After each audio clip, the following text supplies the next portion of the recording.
Bonjour à tous, bienvenue dans le Morning Echo du lundi 15 novembre 2021. La photo du jour, c'est le taureau de Pékin après celui de Wall Street, donc c'est le culture qui vient donc pour l'ouverture du troisième marché boursier chinois après celui de Shenzhen et donc de Shanghai. Pékin voudrait attirer les petites et moyennes entreprises innovantes chinoises et de nombreux petits porteurs vont donc pouvoir investir dans ces entreprises. On compte sur 8 millions de Chinois qui pourraient passer des ordres dans cette nouvelle bourse qui marque aussi la volonté de la Chine d'internationaliser donc son marché boursier. Vous voyez tout de suite dans un contexte où les bourses mondiales sont plutôt reparties de l'avant en cette semaine.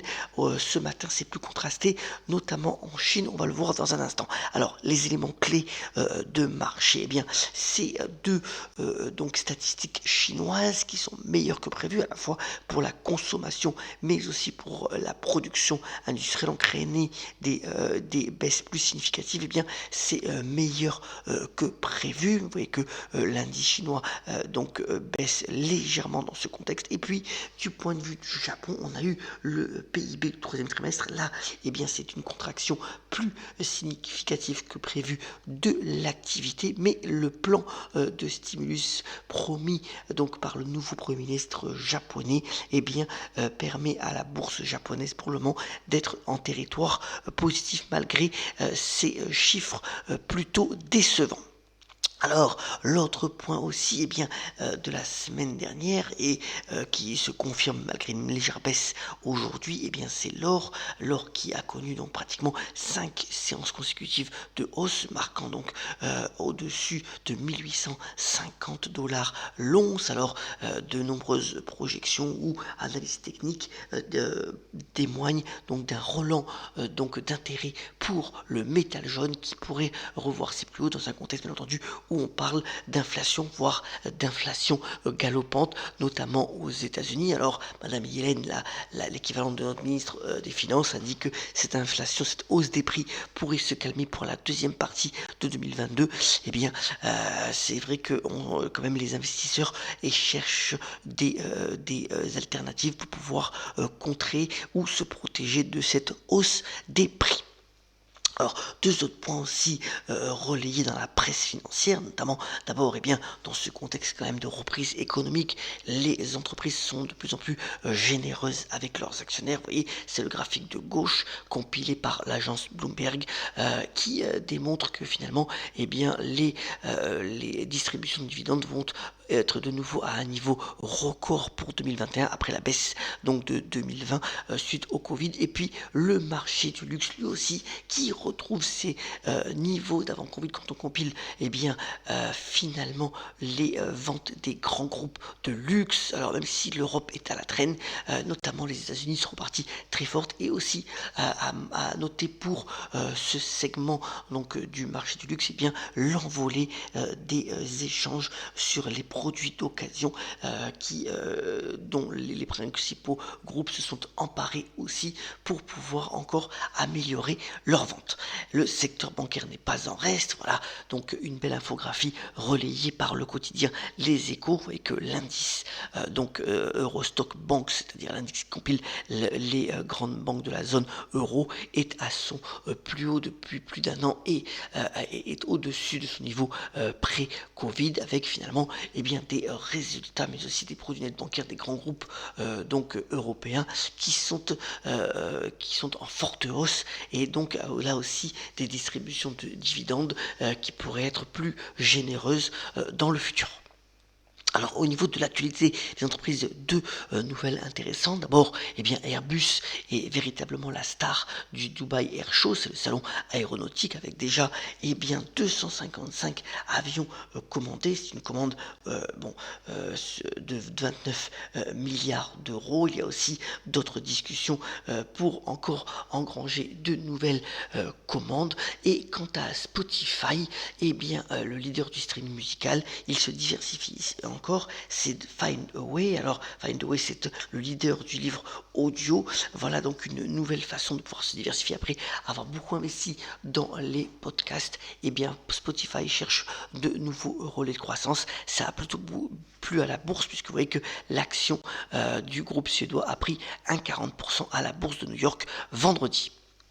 Un petit point aussi pour dire que c'est quand même la semaine européenne de l'emploi des personnes handicapées. Alors c'est que c'est quand même un enjeu assez important d'entreprise et bien entendu d'insertion professionnelle pour ces personnes. De nombreuses initiatives sont prises, notamment avec une journée qui s'appelle Duo Day, où il y a la rencontre entre employeurs et futurs salariés. Aussi des initiatives pour permettre à ces personnes handicapées de pouvoir monter leur boîte et d'être assistés. Donc c'est une semaine importante pour faciliter donc le handicap et l'accès à l'emploi ou l'accès à l'entrepreneuriat. À suivre donc bien entendu l'actualité autour du Bitcoin. Or vous savez que la semaine dernière il a atteint son plus haut historique aux alentours donc des 69 000 $. On est ce matin tout proche des 66 000 $. Et bien comme l'a dit le PDG de Binance, on avait fait un focus vendredi dernier dans cette chronique. Et bien si 2% des personnes utilisent les crypto-monnaies, il y a encore 98% de la population mondiale qui ne l'utilisent pas, et donc la régulation serait plutôt bonne et plutôt une bonne nouvelle pour encore permettre donc à ces crypto-monnaies de progresser sur leur valeur. Alors c'est lundi, comme d'habitude, je vous ai mis le calendrier de la semaine. Il est quand même assez étoffé, avec pas mal notamment de chiffres de grandes entreprises, notamment dans la distribution, Walmart et Home Depot demain aux États-Unis, mais aussi des valeurs technologiques qui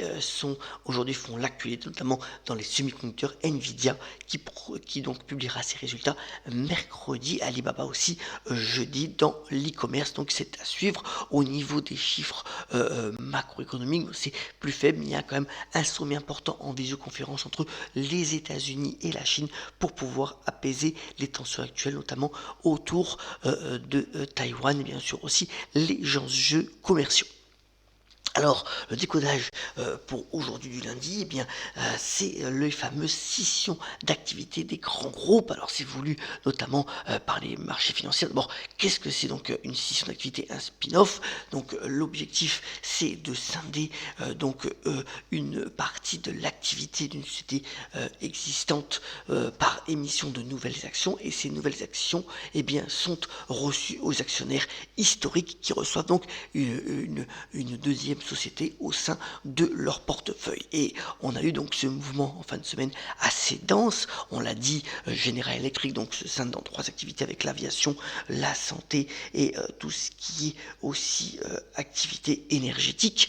Mais 2 autres entreprises ont annoncé vouloir faire de même, notamment donc Toshiba. Toshiba, c'est un groupe japonais qui a eu pas mal de difficultés, des scandales financiers, mais aussi des faillites de certaines de ses activités. Et bien voilà, il va se scinder en 2 grandes sociétés, une qui va être consacrée à tout ce qui est semi-conducteur, l'autre c'est plus aux infrastructures.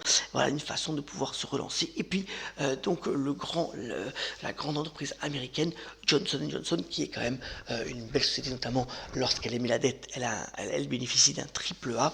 Et bien elle va aussi se scinder en 2 activités, l'une consacrée au grand public avec des marques, notamment sur tout ce qui est talc pour enfants, mais aussi les crèmes Neutrogena, et puis sa division pharmaceutique qui restera la marque Johnson Johnson, son laboratoire notamment avec le vaccin anti-Covid qu'elle avait commercialisé il y a quelques mois. Voilà, donc c'est un mouvement de fond, ce qu'on appelle ces spin-offs, ces scissions d'activités voulues par les marchés financiers pour essayer de recréer de la valeur au sein de ces conglomérats. Alors on peut dire que c'est la fin des conglomérats. Il y aura peut-être encore d'autres groupes qui vont annoncer ce genre de scission dans les prochains mois.